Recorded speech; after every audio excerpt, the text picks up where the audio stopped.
In this video, I'd like to start talking about how to multiply together two matrices. We'll start with a special case of that, of matrix vector multiplication, of multiplying a matrix together with a vector. Let's start with an example. Here's a matrix, and here's a vector, and let's say we want to multiply together this matrix with this vector. What's the result? Let me just work through this example, and then we can step back and look at just what the steps were. It turns out the result of this multiplication process is going to be itself a vector. And I'm just going to work with this first, so later we'll come back and see just what I did here. To get the first element of this vector, I'm going to take these two numbers and multiply them with the first row of the matrix and add up the corresponding numbers. I'm going to take 1 multiplied by 1, and take 3 and multiply by 5.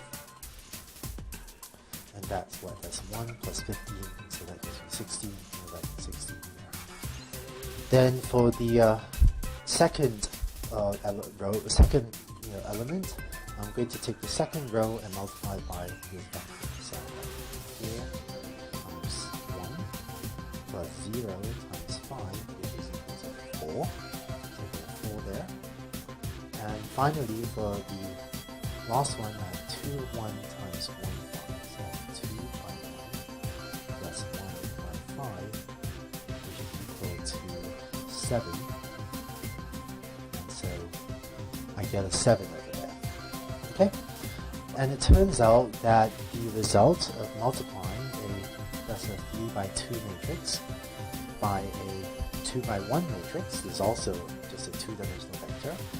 The result of this is going to be a 3 by 1 matrix. So that's why I get a 3 by 1 matrix. In other words, a 3 by 1 matrix is just a three-dimensional vector. So I realized that I did that pretty quickly, and you're probably not sure if you can repeat this process yourself, but let's look in more detail at what just happened and what this process of multiplying a matrix by a vector looks like. Here are the details of how to multiply a matrix by a vector. Let's say I have a matrix A and want to multiply that by a vector x. The result is going to be some vector y. So the matrix A here is an m by n dimensional matrix, so m rows and n columns, and I'm going to multiply that by a n by 1 matrix, or in other words, by an n dimensional vector. It turns out this n here has to match this n here. In other words, the number of columns in this matrix, so the number of columns, n columns, number of columns here has to match the number of rows here. It has to match the dimension of this vector. And the result of this product is going to be an m dimensional vector y. Okay, so in other words, the number of rows here, m, is going to be equal to the number of rows in this matrix A. So how do you actually compute this vector y? Well, it turns out to compute this vector y, the process is to get yi, multiply a's ith row with the elements of the vector x. So here's what I mean. In order to get the first element of y, that first number, whether that's we're going to take the first row of the matrix A and multiply them one at a time with the elements of this vector x. So take this first number multiplied by this first number, then take the second number multiplied by the second number, with this third number, whether I multiply the third number, and so on until we get to the end. And then we're going to add up the results of these products, and the result of adding that up is going to give us this first element of y. Then when we want to get the second element of y, so this element, the way we do that is we take the second row of A and we repeat the whole thing. So we take the second row of A and multiply elements-wise with the elements of x and add up the results of the products, and that would give me the second element of y. And keep going to get, and then I'm going to take the third row of A, multiply elements-wise with the vector x, sum of the results, and then I get the third element, and so on until I get down to the last row. Okay, so that's the procedure. Let's do one more example. here's the example. So let's look at the dimensions, right? Here, this is a 3 by 4-dimensional matrix. This is a 4-dimensional vector, or a 4 by 1 matrix. And so the result of this product is going to be a 3-dimensional vector. So we write a vector with room for 3 elements. Let's carry out the products. So for the first element, I'm going to take these 4 numbers and multiply them with the vector x. So I have 1 times 1 plus 2 times 3 plus 1 times 2 plus 5 times 1, which is equal to, that's 1 plus 6 plus 2 plus 6, which gives me 14. And then for the second element, I'm going to take this row now and multiply it with this vector. So I start with 0 times 1 plus 3. Okay, so 0 times 1 plus 3 times 3 plus 0 times 2 plus 4 times 1, which is equal to, let's see, that's 9 plus 4, which is 13.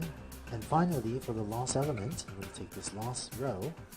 So I have minus 1 minus 1, minus 2, or this is plus negative 2, I guess, times 3 plus 0 times 2 plus 0 times 1. And so that's going to be minus 1 minus 6, which is negative 7. So that's negative 7. Okay, so my final answer is this vector 14, just to write it out without the colors, 14, 13, negative 7.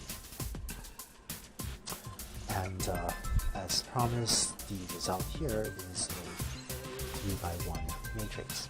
So that's how you multiply a matrix and a vector. I know that a lot just happened on this slide, so if you're not quite sure where all these numbers went, feel free to pause the video and so take a slow, careful look at this big calculation that you just did and try to make sure that you understand the steps of what just happened to get us these numbers 14, 13, and 7.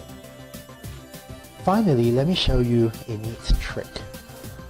Let's say we have a set of 4 houses, so 4 houses with 4 sizes like these, and let's say I have a hypothesis for predicting what is the price of a house. And let's say I want to compute, h of x for each of my 4 houses here. It turns out there's a neat way of posing this, applying this hypothesis to all of my houses at the same time. It turns out there's a neat way to pose this as a matrix vector multiplication. So here's how I'm going to do it. I'm going to construct a matrix as follows. My matrix is going to be 1, 1, 1, 1 times, and I'm going to write down the sizes of my 4 houses here. And I'm going to construct a vector as well. And my vector is going to be this vector of 2 elements. That's these minus 40 and 0.25. That's these 2 coefficients, theta 0 and theta 1. And what I'm going to do is take this matrix and that vector and multiply them together. Right? That times is this multiplication symbol. So what do I get? Well, this is a 4 by 2 matrix. This is a 2 by 1 matrix. So the outcome is going to be a 4 by 1 vector. So let me, so this is going to be a 4 by 1 matrix is the outcome, or really a 4-dimensional vector. So let me write in one of my 4 elements, my 4 raw numbers here. Now it turns out the first element of this result, right, the way I'm going to get that is I'm going to take this and multiply it by the vector. And so this is going to be minus 40 times 1 plus 0.25 times 2104. By the way, on the earlier slides, I was writing 1 times minus 40 and 2104 times 0.25. The order doesn't matter. Minus 40 times 1 is the same as 1 times 0.4. And this first element, of course, is h applied to 2104. So it's really the predicted price of my first house. Well, how about the second element? Hope you can see where I'm going. To get the second element, right, I'm going to take this and multiply by my vector, and so that's going to be minus 14 times 1 plus 4.25 times 1.6, and so this is going to be h of 1416. Right. And so on for the third and so on for the third and the fourth elements of this 4x1 vector. And just be clear, right? This thing here that I just drew the green box around, that's a real number. Okay, that's a single real number. And this thing here that I drew the magenta box around, the purple magenta color box around, that's a real number, right? And so this thing on the right, this thing on the right overall, this is a 4x1 dimensional matrix. It's a 4-dimensional vector.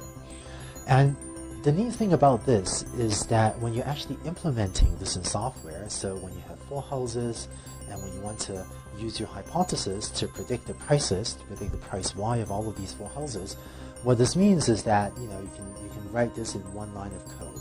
When we talk about Octave and programming languages later, you can actually write this in one line of code. You write prediction equals my data matrix times parameters, right? Where data matrix is this thing here, and parameters is this thing here, and this times is a matrix vector multiplication.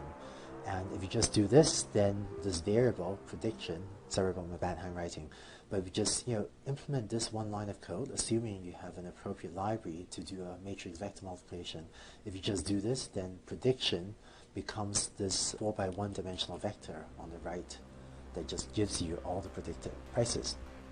And the alternative, to doing this as a matrix vector multiplication would be to write something like, for I equals 1 to 4, right? And you have, say, 1,000 houses, it'd be for I equals 1 to 1,000. You have to write a prediction, of I equals, and then do a bunch more work over there. And it turns out that when you have a large number of houses, if you were trying to predict the prices of not just 4, but maybe of 1,000 houses, then it turns out that when you implement this in a computer, implementing it like this, in any of various languages, this is not true only for Octave, but for C++, Java, Python, other languages as well. It turns out that by writing code in this style on the left, it allows you to not only simplify the code, because now you're just writing one line of code rather than a for loop with a bunch of things inside. But for subtle reasons that we'll see later, it turns out to be much more computationally efficient to make predictions on all of the prices of all of your houses, doing it the way on the left than the way on the right, than if you were to write it for loop. And I'll say more about this later when we talk about vectorization. But so by posing prediction this way, you get not only a simple piece of code, but a more efficient one. So that's it for matrix vector multiplication, and we'll make good use of these sorts of operations as we develop the linear regression and other models further. But in the next video, we're going to take this and generalize this to the case of matrix multiplication.